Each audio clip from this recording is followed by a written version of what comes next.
Welcome everybody. My name is Adam Oster and I am the Community Engagement Librarian for the Library of Michigan. Tonight we are going to be talking about Michigan County Poor Farms. This presentation has been put together in cooperation with a number of different entities, and I just want to give a shout out to some of the key partners that we've been working with to put this together. So the Benzie Area Historical Museum, the Leelanau Historical Society, the Leelanau County Historic Preservation Society, and then also the Library of Michigan, which is where I am from. Just to kind of give a little bit of an introduction about myself, like I said, I'm the Community Engagement Librarian at the Library of Michigan. I've been there roughly about two and a half years. Before that, I spent almost a decade working for Kent District Library over in the Grand Rapids area. And I have a background in, my undergrad is in history, political science, and secondary education, and I have a graduate degree in library science. I've been working in libraries for about 20 years, lifelong history buff, so if anybody is interested in history and family history, you're definitely in the right spot. As far as what we're going to be talking about today, like I said, we're going to be talking about Michigan poor farms, poor houses. Because of the partners that we're working with, part of the presentation will have a focus specifically on the Leelanau County poor farm. But the idea of what we're going to be talking about tonight is to give you an understanding for any poorhouse facility in Michigan. If you do research at another different poorhouse, a lot of what we're talking about today will be applicable to that, because pretty much nearly every county in Michigan had a poor farm at one time or another. Out of the 83 counties, if you look at Dunbar's history of Michigan, he lists 82 out of 83. I think the only one he kind of was iffy on was Keweenaw County, but my understanding is that they did rent a building for a little bit for a few years.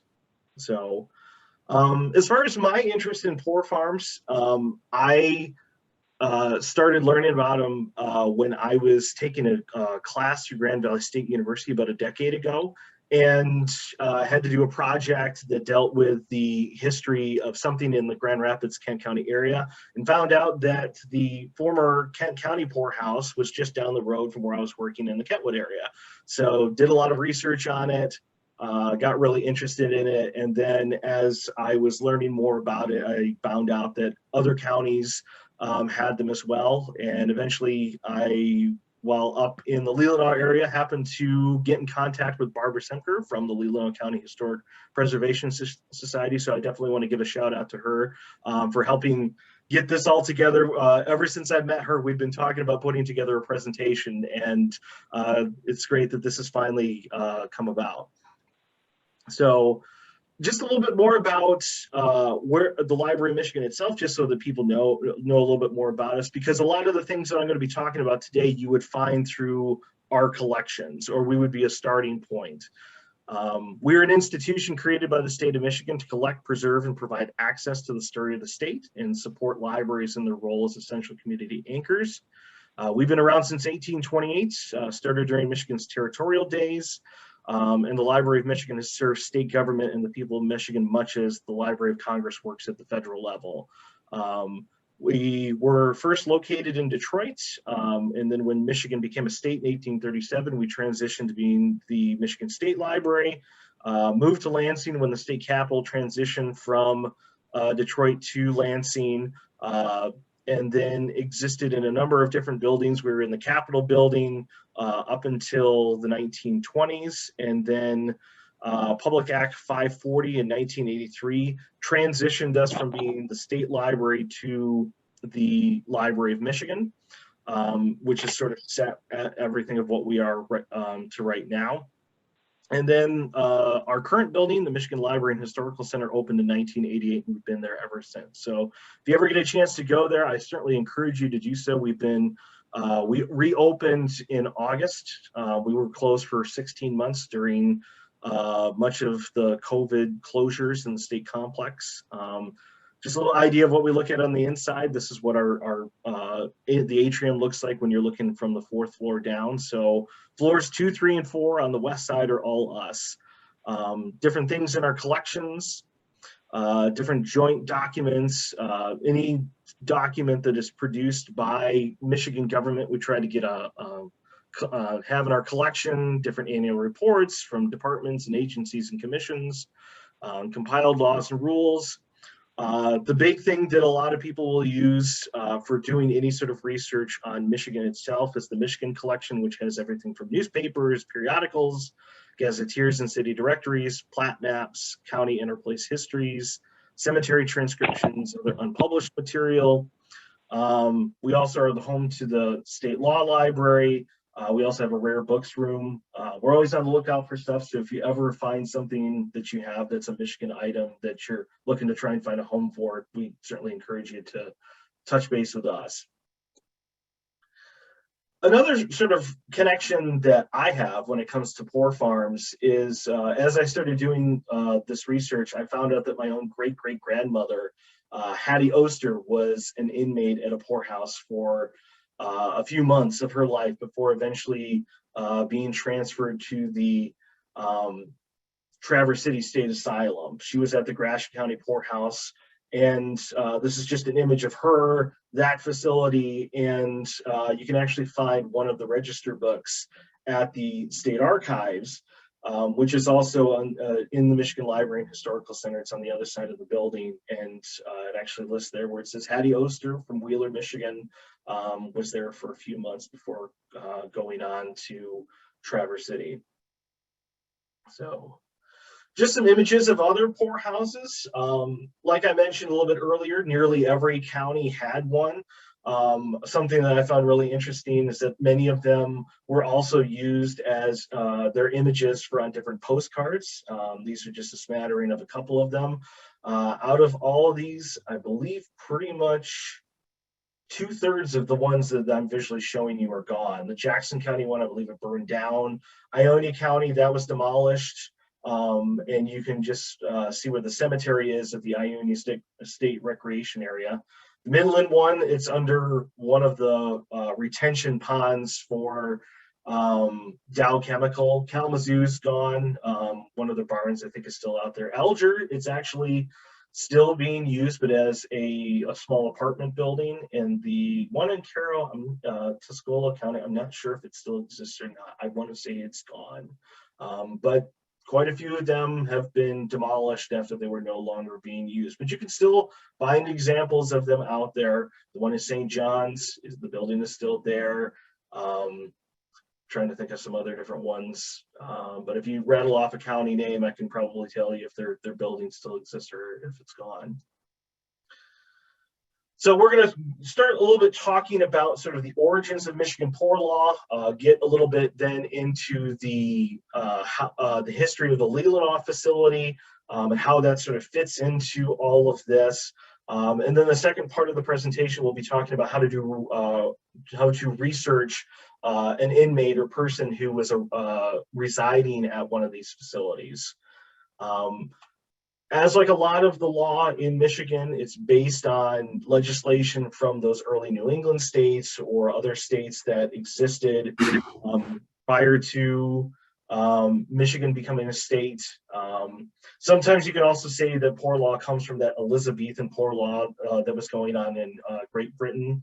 The first piece of legislation was October 8, 1805, an act for the relief of the poor based on a New Jersey law. Which allowed a pauper to petition 3 justices of the peace, alleging that such person is destitute of support and is incapable of labor. Those justices were to investigate the claim, and if they found it to be true, they would grant to the pauper a certificate and approve the pauper to be becoming a public charge. The law then outlined a procedure for the marshal of the territory to contract with a person offering the lowest terms for the support of such pauper, provided that no contract be made for a greater sum than 25 cents for a day. So essentially they were just finding somebody who they could pay, who was the lowest bidder to take care of somebody. or they become public charge. 1809, just a few years later, was the Act for the Support of the Poor, based on a Vermont law, which allowed the children of the poor to be bound out to apprenticeships. It then repealed that 1805 law and made some other changes because of the fact that the 1805 law was no longer into use. Oh, I'm sorry. I jumped ahead of myself. The 1809 law defined who was eligible for public support and set up the 3-member panel known as the Overseers of the Poor. That was based on the Vermont law. And then it was the 1917 one, Act for the Relief of the Poor, which allowed children to be bound out to apprenticeships, and then modeled everything on the on an Ohio law. So the big one that kind of set up everything for several decades was the act to authorize the establishment of poorhouses. So this was the legislation that sort of enacted the process so that counties could start their own poorhouses. Wayne County first established theirs in 1832. It was located in Hamtramck Township, which is now the northwest corner of Gratiot and Mount Elliott Avenues. As far as what is a poorhouse or poor farm, just to kind of give some definitions to what these are, a poorhouse is a place maintained at public expense to house needy or dependent persons. A poor farm is essentially the same thing, but it's using farming as a means of supporting itself. They were meant to be self-sustaining, but few ever turned a profit. It was required that all able-bodied inmates perform some sort of work when they were there. So this could be where they would be out with the crops, if they were helping with the cleaning in the inside of the building, doing laundry, helping with food, that sort of thing. If you were able-bodied and had a means in which to be able to help out, that was part of what you were supposed to do when you were residing there. And I also have a picture here of what the Wayne County building looked like after a certain amount of time.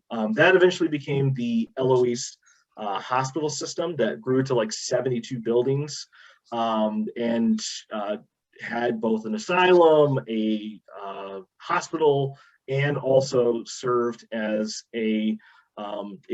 essentially a poorhouse for thousands of people. So, but Wayne County, basically the largest county in Michigan, so it makes sense that it grew to be such a large size. Not every other county, counties didn't get to that extreme.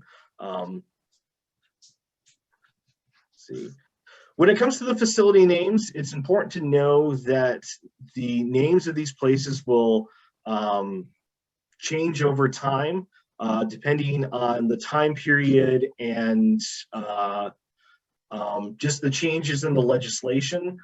You will find that I will tend to go back and forth between poorhouse and poor farm, but other different terms that you'll find people using will be almshouse, house of refuge, county home, county infirmary. With the research that I did on the Kent County poorhouse, I put together just kind of a timeline of the names in which they went by. So early on, it was always the county poor farm or the county house, the county home starting in the 1890s. Once the state constitution changed around 1908, 1909, that's when you started finding it being transitioning to being called the county infirmary. Really around 1917 was when they really kicked that in. And then around the 1950s is when you would find it being called Maple Grove Home and then Maple Grove Medical Facility. So many of these poorhouses, they sort of lessened the stigma by changing the name.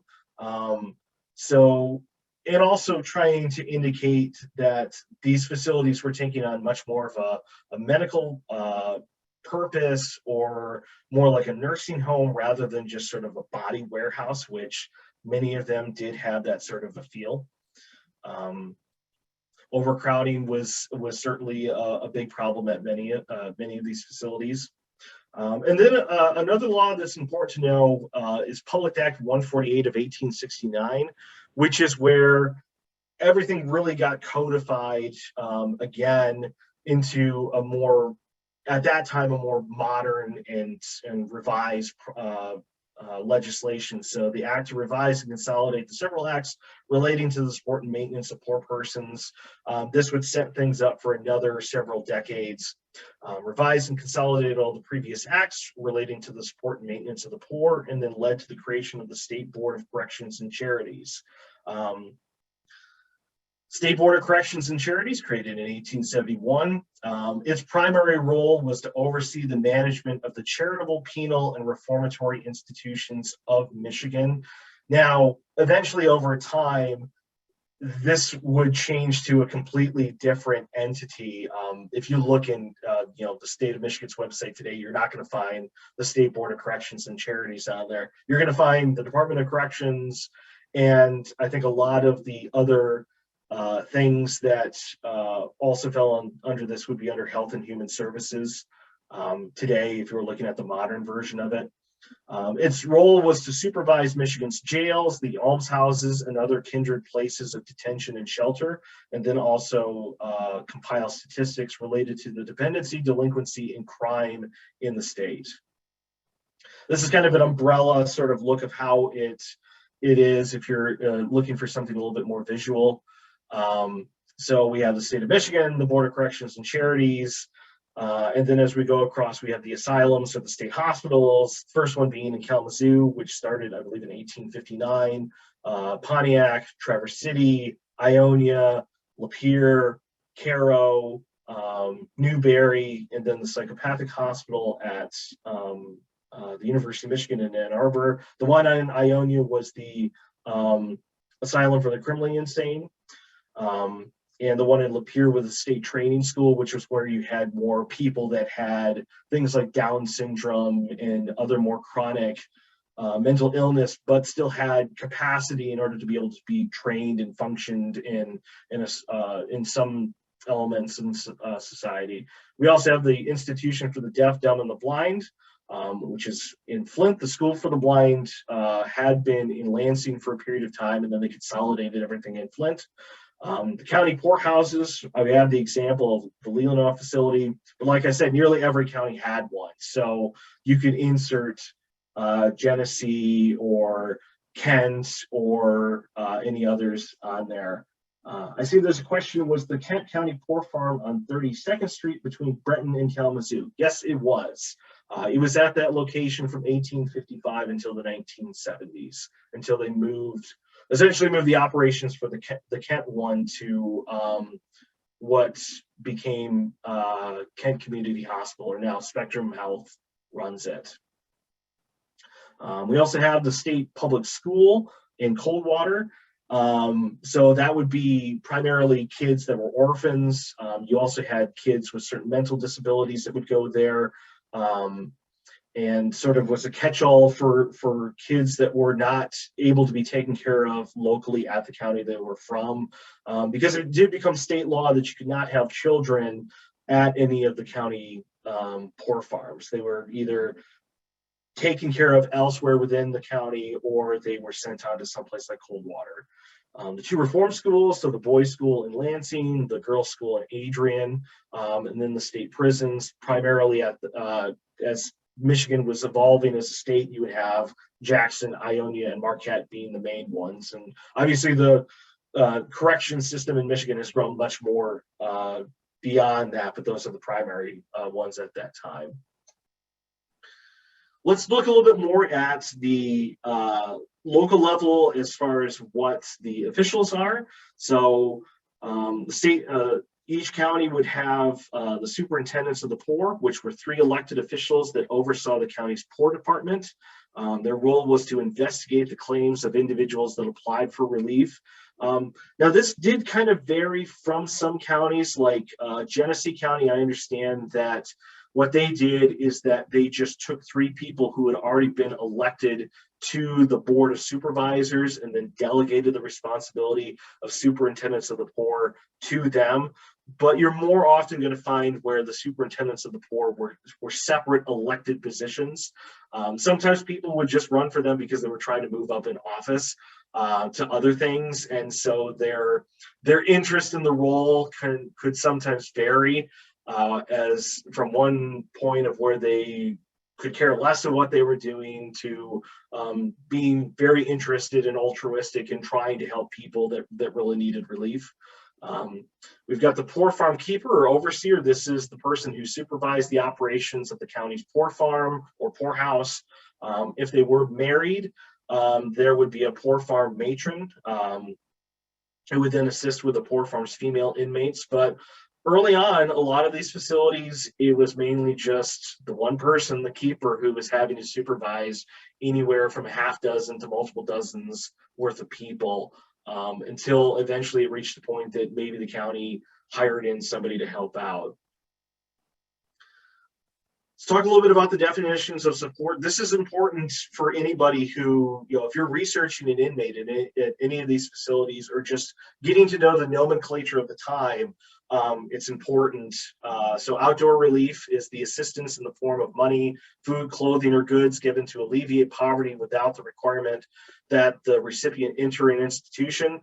The idea being that, if you can keep them without having to go into an institution, you're having to spend less money to support them. Now, this can be in other things like providing money for a train ticket to go ship them to someplace where a friend or family member can take care of them, or other different things. So they weren't having to be sent to an in-person facility like the poorhouse. Indoor relief, that's then when they have to go to an institutional housing for somebody who is poor or chronically ill or mentally handicapped. Something that's also important too when it comes to non-residents. This is anybody who has lived less than 1 year in a county.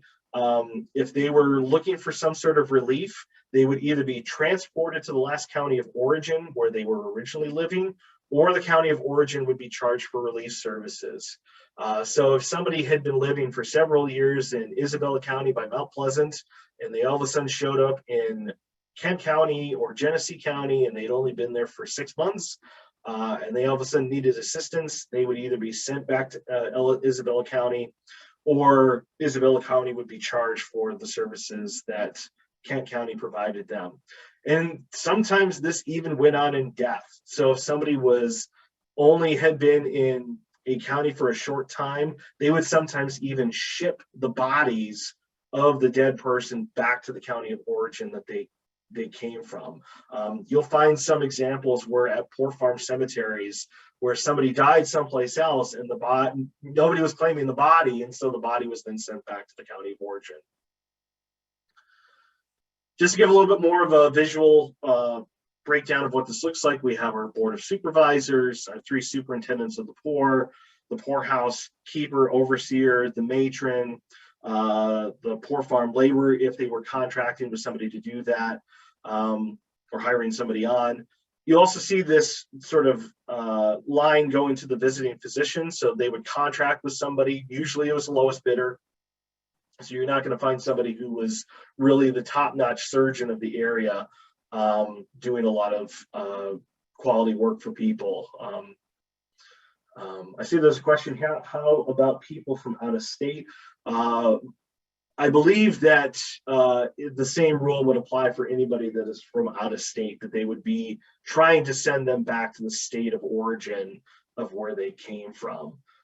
Just because in the eyes of the law at that time, they were not entitled to the services being offered in Michigan. So if they could find a way to send them back, they would, or to get reimbursed for the funding that they had to pay for those people. I also have a line here where it goes to cities and townships. So often if you're looking in those early treasury records of a township or a city, you can find there was a local poor fund for providing outdoor relief.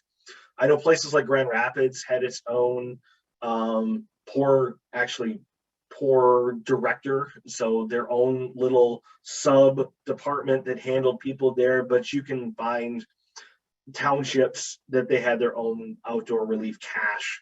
And sometimes you can even see how the money is being paid out, or at least who is being reimbursed to, if it was a township official who was paying money and then getting reimbursed.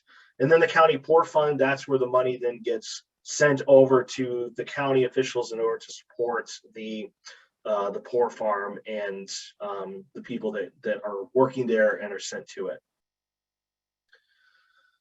So knowing all of this sort of law and structure, we're going to talk a little bit about Leelanau County. Something that I have found with Leelanau County is that actually a couple of things. One, they were kind of late in the process, that a lot of the things of what I've talked about earlier, it didn't necessarily apply, because they did not start their poorhouse until much later after many other counties. So now, like, the structure would still be the same if they had. The county was organized in 1863, and so that 1869 law would have applied to them, but they didn't have enough of a population to justify having a poorhouse right away at that time, unlike other places like more in the lower portion of Michigan, where you had more heavily populated areas. Now, they did, when they organized the county, there were the appointment of superintendents of the poor. At that first meeting, it was James M. Burbeck, John Miller, and George Ray who were appointed to those positions. But like I said, they would not establish an actual poor farm for several decades after that. I do want to kind of mention a little bit of kind of the statistics that kind of show why they didn't. If you look at the 1872 county comparison numbers, so this would have been within the first few years of after the Board of Corrections and Charities was created and requiring all these numbers to be tracked. If you look under Leelanau County, obviously, the number of people received at a poorhouse, 0, because they didn't have one. The average number maintained, 0. Number of age under 16, 0. But the total number of persons temporarily relieved outside of the poorhouse was only 56. But then you jump into places like Allegan County, there was 479 throughout that year. Calhoun County, 518. Kent County, at the time it was much smaller, it was only 185, but that would probably get much larger as the city of Grand Rapids expanded and more people were moving there. Nothing though compares though to Wayne County, where they had 832 people across the entire year going to their poorhouse and then providing support for over 1,700 outside of the facility itself. So it's just interesting looking at the numbers and kind of comparing how some counties were versus others, looking at the ones that are more heavily populated, the others that weren't. And it gives a good indication of why, like, Leelanau County did not have its own poor farm facility for several years. When they did establish one, it was located in Section 4 of Casson Township, just west of Maple City and what is now Burdickville Road. Property of 120 acres purchased by the County Board of Supervisors in 1901 came from a Dr. Roswell W. Burke. Sort of the listing in the Board of Supervisor minutes listed that the buildings consisted of 2 frame residences with stone foundations and cellars, 1 large barn with a stone foundation, and all the buildings well supplied with water, 70 acres of improved land, and 22 acres of good timber, all well fenced. So they purchased a property that already had some buildings already on it. So they were able to kind of start using that and not having to just kind of completely construct something.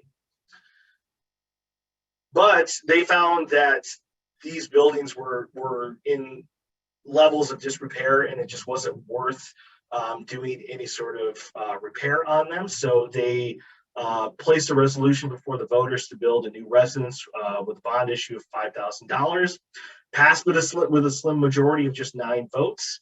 But then they then added other appropriations to then replace them and had a architect design a building. This is a picture of what the facility would end up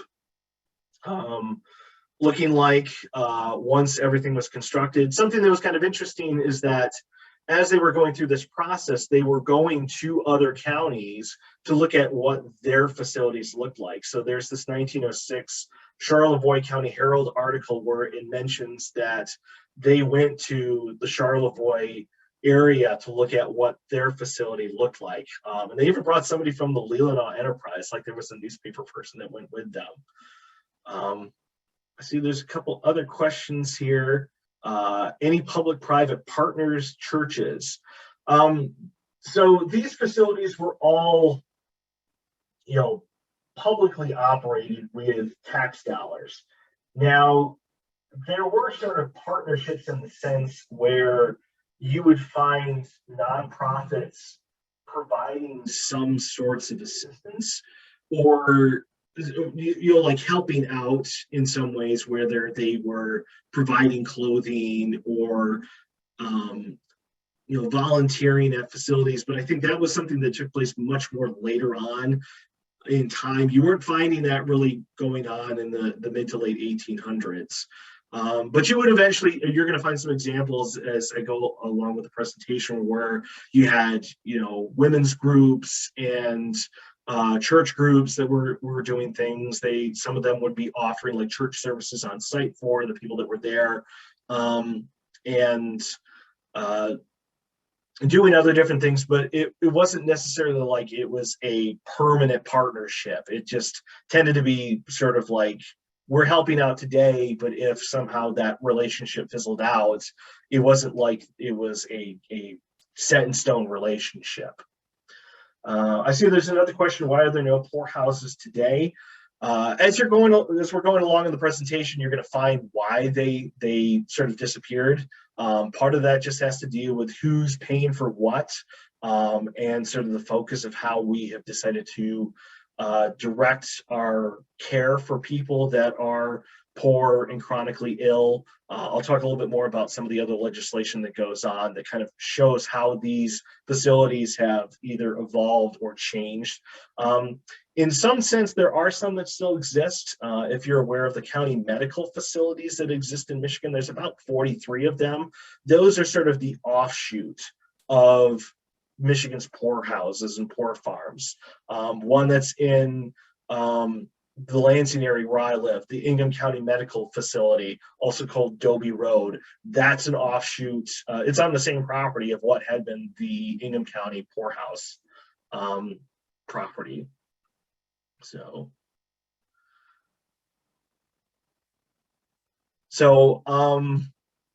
like I said, so this is what the facility looked like once they built it. And here's another photo of it with a description that was listed in a 1910 Grand Traverse Herald article. This building has 14 sleeping rooms finished, besides the dining rooms, kitchen, keeper's rooms, office, etc. This building stands on a concrete basement under the entire building and is a brick veneer. While this building has been built 3 or 4 years, it hasn't yet begun to show signs of wear and tear. The floors throughout are hard maple and the trim is Georgia pine. Is well equipped with plumbing and toilet conveniences and has an exceptionally good heating system. So it's not a very large facility. If you look at a lot of the other ones that were built even before that time, many of them were ended up being much larger, had a winged look to them, because often they were divided where you would have the men on one side and the women on the other. If you go to Van Buren County, their poor farm buildings still exist, and you can tell that it's like a mirror image of one side in relation to the other, that everybody had the same facilities. It was just divided between the genders. Let's look just a little bit at the federal census, just to kind of get an idea of some of the people that were there soon after the building was built. Number of inmates at that time when the census was taken was 20. The oldest age was 85 years old. The youngest age, there was one person who was 48 years old. Average age was 72 years old.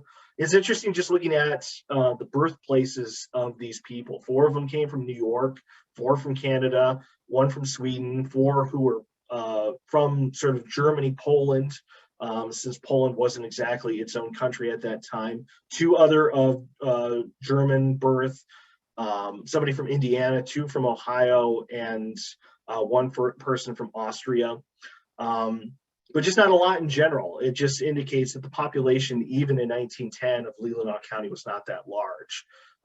You'd be looking at other facilities in Michigan where they would be in like an average of 50 to 100 people, as opposed to just having 20 at that time. You would be taking up multiple sheets of the census. Just a couple examples of some folks that were from there. I've got the death certificates of 2 of them. Lois Wilson, who died soon after that census was taken in 1910. She was 78 years old. Cause of death, cerebral hemorrhage. And I'm not sure how long she was at the facility. Lucky for her, if you look at her death record, there's a bit more information about her on there, where it actually does list her parents' names, where she was eventually buried. But then when you look at the 1914 death record for August Boivin, who is 89 years old, died from arterial sclerosis. It lists basically just unknowns for most everything. So for somebody like him, there just wasn't really anybody who knew that much about him.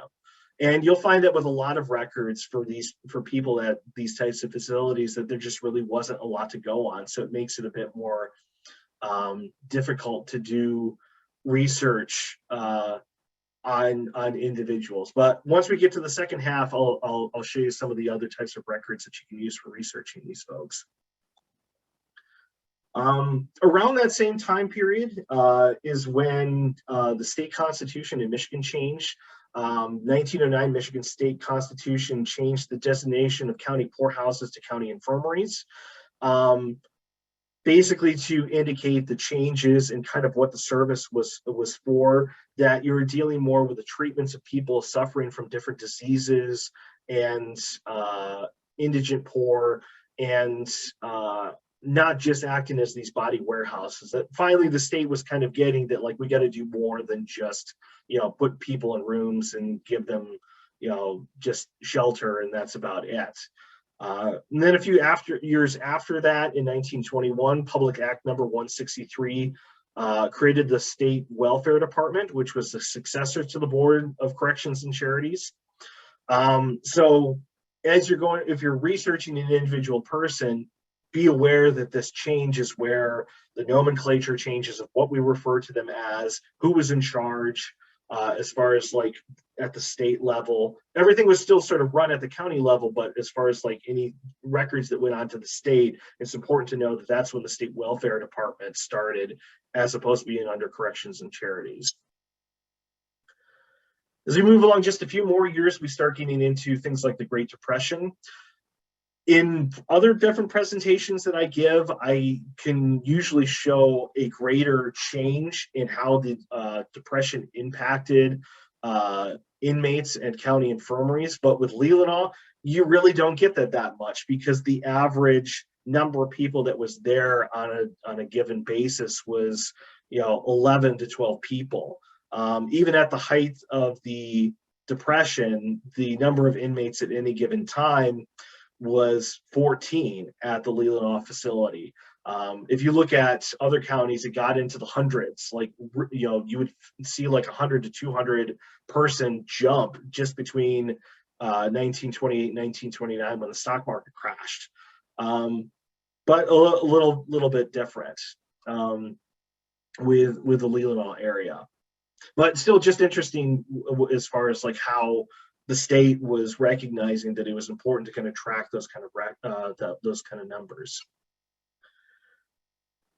And then in 1936, as the Depression was starting to, the effects of it were starting to be alleviated through the passage of the New Deal federal legislation. Something that the state of Michigan did is that they did a complete evaluation of all of the poorhouses, infirmaries at that time. And it was interesting finding this Lansing State Journal article from March of 1936, where they specifically talked about that report and go into detail of different facilities. Leelanau was one who was, wasn't able to avoid getting targeted because they were listed amongst the ones that they were either fire traps or considered lack of adequate sort of protection for people if the place ever burned, potentially had a flame starting. So it definitely sort of indicated to people in the state that they had to do a little bit more to recognize what was going on. And you had some buildings that were like from the 1880s still being used. So definitely shot into everybody's mind that they needed to start doing some things at that point. We also, with relation to that is when Act 280, Public Acts of 1939, is passed, the Michigan Welfare Reorganization Act. This is where it abolishes the county superintendents of the poor, and then in each county they were to establish a county department of social welfare under the Board of Supervisors. So I do have a breakdown a little bit of what that reorganization is. Like I said, the superintendents of the poor were gone. It was put under the Department of Social Welfare. Different things of what was under the probate court would then get shifted around. The county welfare agent, what township supervisors were supposed to do. So at that time period, if you're really doing a lot of research into somebody who was at a facility around the 1930s into the 1940s, it's good to look at this piece of legislation to know what was going on. Now, it's interesting looking at, looking at Leelanau. The question was asked earlier about partnerships with other groups, whether they were church groups or private groups or different things like that. And something that I found starting around in the 1940s and 50s when it comes to just newspaper articles about the facilities, you really found a lot of outside groups were doing things to support the people that were at the Leelanau County Infirmary, whether it was Boy Scout troops that were contributing money towards like a purchase of a TV set, or choral groups coming to sing for the people that were living there, or having other different entertainment arrangements made for folks, like having slideshows and refreshments that on a regular basis, you would find this sort of showing up in the newspapers. And so I think Leelanau had a very community-oriented focus towards their facility. Whereas if you look at other counties, they had the stigma was much greater there, and that people felt very separated from them and wanted to maintain that level of separation. But based on what I've seen and just what little bits that I've heard, it seems like there's a greater sense of community that was going on in the Leelanau area with their own facility. Now, population eventually starts growing, so they tried multiple times to try and get additions put on the building. Unfortunately, some of them got voted down. Tried doing it in the 1950s and 1953. And it just goes to show sort of how small the population was even at that time, where the vote was 451 to 402, almost split right down the middle of whether or not they were going to have a $150,000 addition added onto the infirmary building. Then in the 1960s, that's where there was another call for it, and it finally did. Something was passed in order to make some changes to the facility, just because by that point it was close to 55, 60 years old at that point. So the decision was made in 1961 to build a new facility just east of the farm, since that 3-story residence couldn't support elderly people. It didn't have an elevator. By the end of the year in November, a new county infirmary was completed and dedicated, replacing the county poorhouse. The old building at that time still housed some employees and had about 8 standing patients, as listed in the brief history of Leelanau County that was published in 1964 by the county clerk's office. It's also important to note that this is also a time period where something like Medicare is coming into effect. So the National Health Insurance Program, designed to support people over the age of 65 and older, also helping those with disability status. The question of somebody asking earlier about why do these facilities many of them no longer exist. Well, between the New Deal programs and Medicare, those were big things that really changed where funding was coming from, changing the need for them, or at least the perceived need for them at that time. And as you got even further on into like the 1980s, that was a time where you find like the state asylums were starting to close, and in order to try and keep more people in their own homes rather than having some sort of institutional care. And you can find that things are starting to change in Leelanau County once things like the new, Social Security and other different things were passed. By 1965, they were looking to get rid of all of the farm equipment that were there. So they were having a sale and auction to get rid of all of that. And this is kind of indicative with other facilities out there too, that by the 50s and 60s, the whole idea of using farming to support the facilities was essentially dying off. They were no longer going to be doing that. Very rarely would you see them go even further on. I think Ottawa County is one of the few where they actually continue that into like the 80s and 90s. And then I also found where there was this push to lease out the facility rather than it being controlled by the county itself. So that, and if you look at it today, that building that's still out there is run as a private institution. So you'll find a lot of many of these facilities that also change, transition like that too, that it went into private hands as opposed to being a public institution. This was something that was really crazy that I found. A lot of things that you usually read about when it comes to some of these facilities early on in their histories was where there was like a major fire or some sort of disaster. But knowing Michigan, there's always got to be at least one major snowstorm. And in 1966, there was a 2-day savage storm where they ended up having to rescue the people that were at the Leelanau facility, take 24 of them to the Traverse City area. And get them out of there. And I love the quote where it says in this Middle Ludington Daily News, where it says, "For the age, they were very calm. A couple of them were rather irrational." That I guess there were some people that just, it was a crazy situation. They were at an elderly age where they didn't really know all of what was going on. So they ended up having to get these 2 buses, and it was really imperative that they were able to get like a county plow and some other different county road crew people to help get them out. Otherwise, they really would have been in dire straits where the facility was at. Eventually in 1975, this is where the discussion came up about demoing the older infirmary building. And then finally, the county did approve where it was going to be demolished in around 1975. I haven't really figured out the exact date of when it went, but I know that soon after that, that's when it the old building was gone.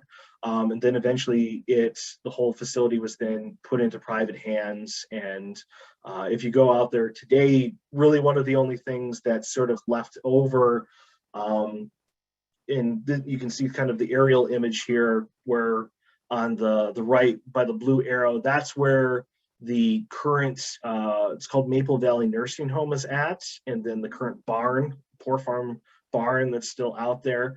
Something that I thought was kind of interesting too is that if you look at the aerial maps, even into like the 90s and early 2000s, they still were referring to it as County Farm on the south side of the property and a little bit onto the north side. So even though like they weren't doing any farming operations, or it really wasn't the county infirmary anymore, they were still labeling it as that. But then the south side is now become a park. Miles Kimberly Park, baseball and different activity fields out there. And then the barn. The barn is sort of that one of the few elements that's left that's still there. And I had a chance to visit it a few years ago, the one time that I was up there, and just these are some shots from the interior of it. and a couple more shots. Really have to give a shout out to the preservation group because they were able to do a lot of things to make sure that it's still being maintained. Avoided the wrecking ball. They just were able to get a historical plaque put out there. They've done a lot of great stuff. I wish other groups existed out there for all these other different facilities that it existed and had the passion that many of the people in the Leelanau area have for their own county infirmary building. So that's pretty much sort of the timeline and history of legislation, kind of how it impacted places like the Leelanau County Poor Farm. Let's now talk about when you're researching an actual person who was at some of these facilities. When it comes to finding the records, the location of poorhouse records will vary. Many remain in the custody of the county government, either at the courthouse or at an archives facility. Some governments have donated them to either a local university or state archival collection. I know there's some things that are at the Michigan State Archives, other things that it just depends on the county. And so you have to start digging into trying to find where that's at. Others can be found at the offices of the institution that replaced the poorhouse, such as the local nursing home. Some may have been kept by the institution's last director or retained by their descendants. So is just as important as it is to research a inmate or person who resided there, it's important to know who the staff are at the time. See, there's a waving question. Adam, it's Laurel. Yeah. I just wanted you to go back to the last comment about Miles Kimberly Park. Yeah. So it is still owned by the county. That is the farmland. Yeah. And it is still set aside for the enjoyment and recreation of county residents. It's been preserved. Okay. For the county. So I didn't feel that came quite across with what you said. So I just wanted to stress that point. I'm sorry. Yeah. I was just saying that it was interesting looking at the maps where over the several decades of the property, they just labeled it as county farm. But then after it sort of transitioned to being used as a recreation area, even though it's still owned by the county, the name didn't seem to really change. I don't know. But no, and I agree with you because that's been a major part of our mission, is to restore that part of the Leelanau legacy. Mm-hmm. But we've always taken pride in the fact that the county has never sold that property, and they've preserved it for county residents to enjoy. Yep. So in fact, other counties have kind of done similar things, like Washtenaw County. They refer to theirs as County Farm Park, and I don't think they've ever sold any portions of the property. It's got a lot of walking trails, really cool. Place to go to. Kalamazoo kind of does the same thing. Now we have the barn and the marker and everything. So we're restoring the original legacy, but I have to credit the county for preserving the property for county residents. Yep. So thank you. Yeah. So it's also important when it comes to some of the records that a lot of these may be lost. I've seen instances where, like in Sanilac County, where there was either a fire or a what was it? I think it was some sort of flooding at the courthouse where it ended up that they just ended up tossing a lot of the stuff because it was just water soaked and they felt they didn't need it. So retention schedules for many of these facilities, many of these records wasn't always the best. So hopefully things have been kept, but unfortunately it wasn't always the case. A good place to start is just to see if anybody has ever compiled any sort of printed records where they have taken things like censuses or index sorts of things, of what records that they have found. Just some examples of ones that I've come across are like where the Ottawa County Poor Farm, the Loki Boersma was somebody who put together a lot of that, and you can find those, I think, at both Herrick Library and I know at the Library of Michigan. If we ever come across these types of things, we try to have them. The records of the Maple Grove Poor Farm, Evelyn Sawyer, she put together a lot of things where she transcribed a lot of stuff and put it together in a compiled format. The big thing that you really hope to find is the patient/inmate register book, because this is what was filled out when they first came there, and then would have listing of what had happened when they left. This is sort of the standardized sort of book of record that they used during anybody's time at a poorhouse or poor farm. So it would include everything for like their name, age, sex, nationality, residence, friend's address, so somebody who knew them, the date they were received, the date they were discharged, the cause of poverty, if they were blind, mute, epileptic, deaf, or insane, other different remarks, if they died, who received the body, where it was transferred to or where it was buried to. Transfer would also be if they were sent on to another facility like the Kalamazoo State Asylum or Traverse City State Asylum. These are often divided up by city, county, and township cases. So if you don't see somebody under the county portion of it, of a particular county, look in the city or township, because that kind of broke down just who identified the person as needing some sort of in-person in-house relief. Just to kind of give an indication of how hard these are able to find, the only two that I know for Kent County, there's one that is at Samaritas, which is the nursing home facility that's on the site of where the Kent County facility used to be. And that only covers from 1895 to 1912. And then the Archives of Michigan has one that's from 1930 to 1943. So sometimes these just float around in the ether of Michigan and somehow get to some different archive facilities or still in the hands of other people in private hands. When you're really wanting to look more into the history of a facility and getting that greater contextual information, it's good to start looking in the County Board of Supervisor Proceedings. If you're lucky, they'll have like an index. Kent County had one. So all I had to do was just look under P for poor, and they would list what different meetings that they were talking about stuff at. And you could also look in the newspaper to try and find the meeting minutes or proceedings. Or if you were also lucky, they were put in together in some sort of bound volume that had its own index. So the idea being is that you would look for the meeting in which they would talk about something, look in the meeting minutes to see if there was anything listed in there, and then try to see if like the board packet still exists.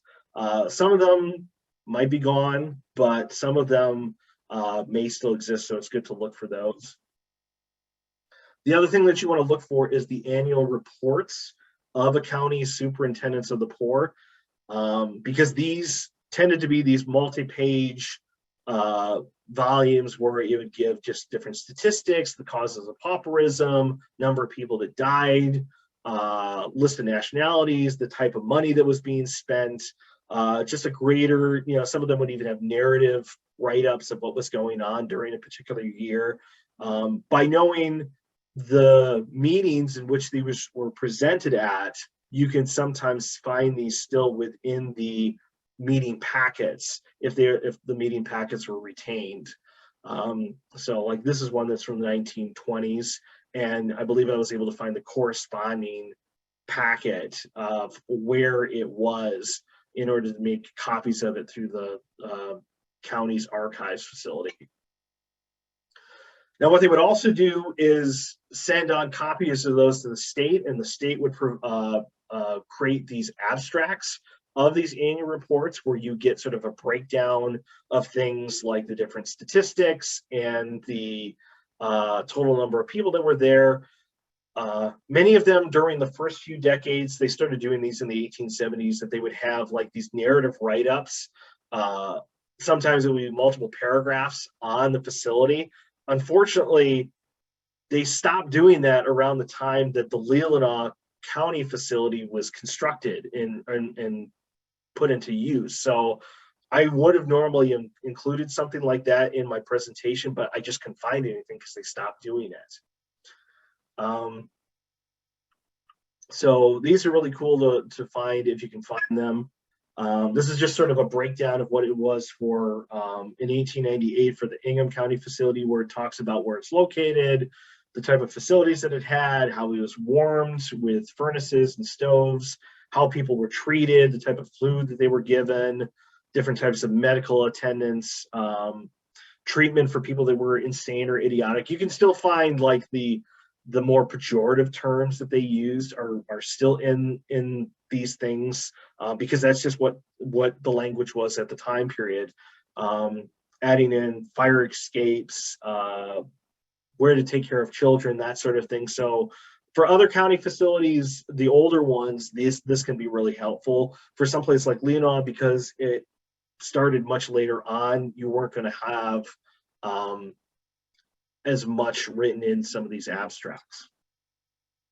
If you can track down the proceedings of the Convention of the State Association of the Superintendents of the Poor, which is a little bit of a mouthful, that's the type of, or the sort of employment association that a lot of the superintendents of the poor and the poor farm keepers were part of. So it's good to read through these annual meetings because you can find information where, because a lot of it's verbatim spoken, where people will be talking about the type of facilities that they work at and some of the people that they deal with. I see there's a couple other questions here. Somebody's asking about the Coldwater State Public School records are unavailable because it later became an asylum. So how are these not also locked up? I need the student records for a project. Because of the sort of medical nature of those records, at least my understanding is that that's when HIPAA comes into the sort of umbrella of the records. And so it's a lot like what you're having to do with the records from a state asylum. Best people to talk to is going to be the Archives of Michigan for those, because they're a bit more aware of what the rules are and how to deal with the Department of Health and Human Services for the potential release of those. I've never had an opportunity to view anything. I only know of one person who was at the Kent County Poor Farm who ended up going to Coldwater. But it hasn't been something that I've had an opportunity to do some research in, but talk with the Archives of Michigan. They can give you a better idea of how to deal with that. I see somebody asked a question, so children separated from parents. I think what they tried to do is that if the parents were then sent on to one of these county facilities, they would then foster them someplace locally if they could, or some places like Grand Rapids had St. John's Orphan Asylum and a few other different places, but sometimes they also would go on to Coldwater. So it just depends on the county. You got to look a little bit more into those sort of the rules of work to the individual county. You can also find these state of Michigan inspection reports. Many of these are at the archives. So also good things to look into that give other greater contextual information. If you can find accounting books of the people that were there, like there's one of Wright Coffinberry, who was the superintendent of the poor, one of them from between 1880 and 1888 in Kent County. And a lot of his material went on to the Bentley Historical Library in Ann Arbor. And one of them is his diary, and it even lists in there like where named paupers were provided money to be able to get to places like Muskegon or Three Rivers to get them to some place where family or friends were able to help take care of them. Other different personal records and photos from former staff. This is a really cool one from a guy named Rich Van Houten, whose parents worked at the Kent County Poor Farm, or Maple Grove as it was at the time, where it was a 90th birthday party. And it's got like everybody who was at the party named in the photos. And we've got Loring Goldsmith. This is the guy whose 98th birthday was. This was in 1955. And then the best part, it's got all the names, how old they were. The total years of lifetime for all these people was 846 years. So really, really cool stuff. The census, what I really want to mention with them is just that like the schedules for these will often be near the end of the regular population schedule. So if you're not seeing it right away, keep going in the the area of where they normally would be in the township or city where the place was located. Staff are listed first, followed by the inmates. Expect to find more inconsistencies than usual for data on them, just because language barriers and just disabilities, handicaps that prevented verbal exchanges made it much more difficult to provide that information. There was also an 1880 separate supplemental schedule that talked about had listed the insane, idiots, deaf, mutes, blind, homeless children, inhabitants in prison, and pauper and indigent populations. So for a particular county, it's that you may be interested in, it's always good to look for those as well. Looking at newspaper articles, often they will provide information about a person's time at some of these facilities, like the one here in the middle, which deals with somebody who was only a patient at the facility for 8 days. And then for some other ones, it goes into about how they were at a facility for much longer years. Many of these can also get really in-depth information about them.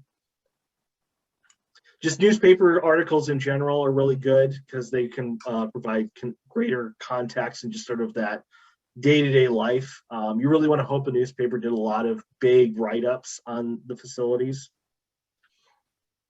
Death returns. So sometimes you will find where it will specifically list that they died at a poorhouse. I always tell people to make sure to look at both the originals at the county and the ones at the state, because the ones that are on Family Search are the state level copies and they don't always have the poorhouse labels on them. If you look at the one at the county level, the original, like true original, it may indicate on there that the person died specifically at a poorhouse. So don't just stick with what was on Family Search and that's it when you're finding somebody. And just in death records itself, the types of clues to look for if somebody is a poorhouse, poor farm inmate, the location of death will list on there, like county farm, county home, poorhouse, different things like that. The name of the person who was the informant, if it was somebody who worked at the facility, it was a poorhouse, typically the poorhouse keeper. And then the location of burial, if it's the cemetery, that gives an indication that somebody was at a poorhouse. Funeral home records, sometimes a facility will have utilized just one funeral home, but sometimes they use other ones. So it's good to get an idea of what funeral home was being used at the time period of somebody you're researching. And just getting to know the cemeteries, if a facility had one. Many counties did. I don't know specifically what Leelanau County did, but like Kent County had one. I've got pictures here from Barry, Muskegon, and Ionia. Using them. It's just some pictures from Kent counties. As far as I'm aware, there's at least almost 500 to 600 people that are buried out at theirs. And then just a breakdown of some recommended reading if you're looking to learn a bit more about poorhouses in general. A good book, The Almshouse Construction and Management by Alexander Johnson, which came out in 1911. If you can find The American Poor Farm and Its Inmates, that's one that focuses on a national level of what was going on in other states, along with Michigan, that came out in 1926. My go-to when it comes to Michigan poor law is this book by Isabel Campbell Bruce and Edith Eichhoff, which was published in 1936. some more modern titles, In the Shadow of the Poorhouse, A Social History of Welfare in America by Michael B. Katz, came out in 1986. And then he published a second edition of it, I think in the 90s or early 2000s. My go-to almshouses and mental institutions in Michigan, 1871 to 1930, was a dissertation by Catherine Jean Whitaker in 1986 when she was going to the University of Michigan. It's a really good breakdown of what was going on with the both the county infirmaries, poorhouses, and the state asylums. And then lastly, The Poorhouse, America's Forgotten Institution by David Wagner, came out in 2005. That deals a little bit more with like the East Coast states, but a lot of what's spoken in there is also applicable to us in the Midwest. And if you're looking for more a sort of narrative, nonfiction, but reads a little bit like fiction book, Annie's Ghost, which was a 2010 Michigan Notable Book title, is about Detroit native Steve Luxembourg trying to research his aunt, who was at Eloise, the Wayne County poorhouse she was never talked about, and goes a little bit more into just the research of how to uncover her story. Really good book. So I think that's pretty much it of what I have to say. I know I've been talking probably a little bit longer than what I should have, but if anybody does have any questions that either I didn't get a chance to grab from the chat, or if you want to unmute yourself and ask, please do so. Or if you need me to go back to any other slides.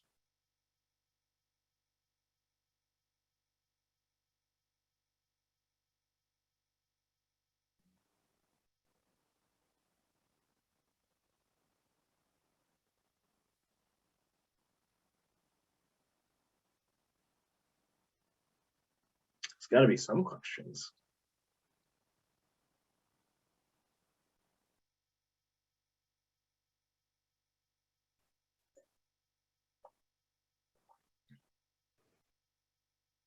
You answered them as we went, and it's such a new subject for at least some of us that we'll think of the questions as we're trying to sleep.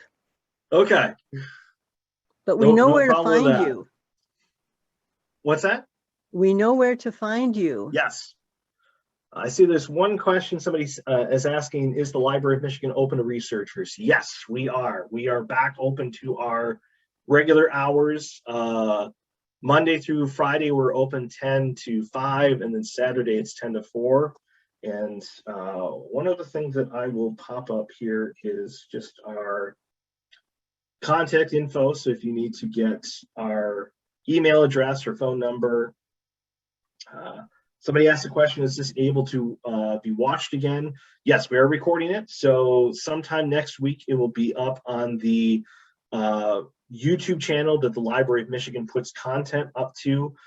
We have everybody's email addresses, so we can email out the link to everybody once it's made available on there. I'm also going to make sure that everybody from our partners, the historical societies and museums that helped put all this together, will have, I'll make sure the link goes to them as well. So, and if you're still thinking of questions, I do want to say thank you to everybody. Thank you for attending tonight. Thank you to our good friends at the Leelanau Historical Society and the Leelanau Historic Preservation Group and the Benzie Historical Museum. It's been good working with them. Hope to keep doing some stuff with them in the future. Good to keep the history of poor farms alive.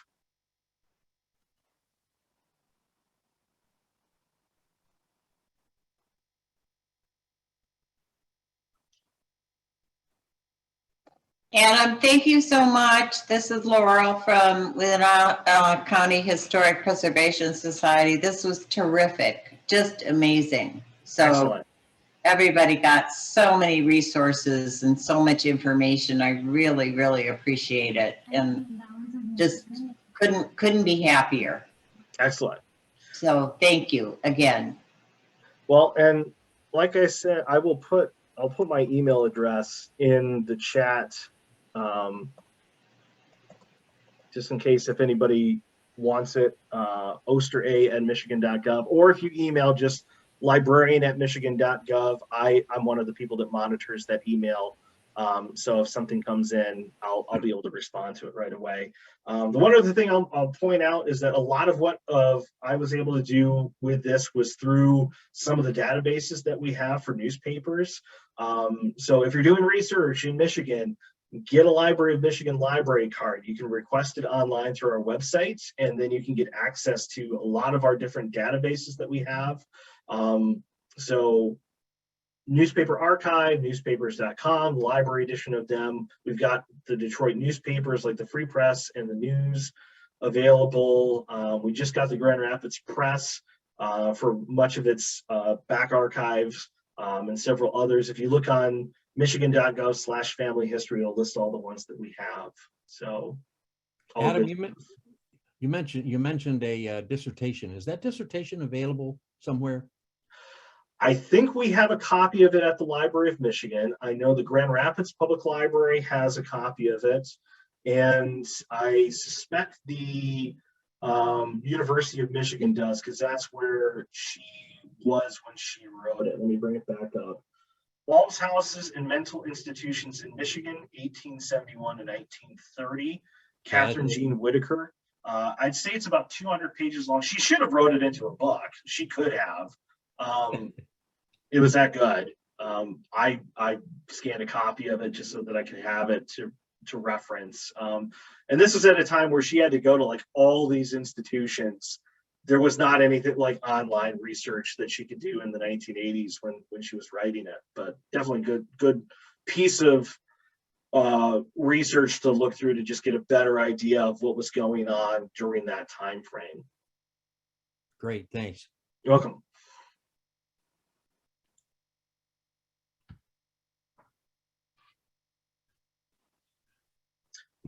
Okay, well, I think if anybody does have any other questions, like I said, feel free to email me.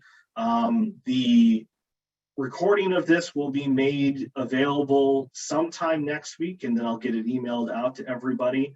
And once again, thank you, everyone, and hopefully everybody has a good evening.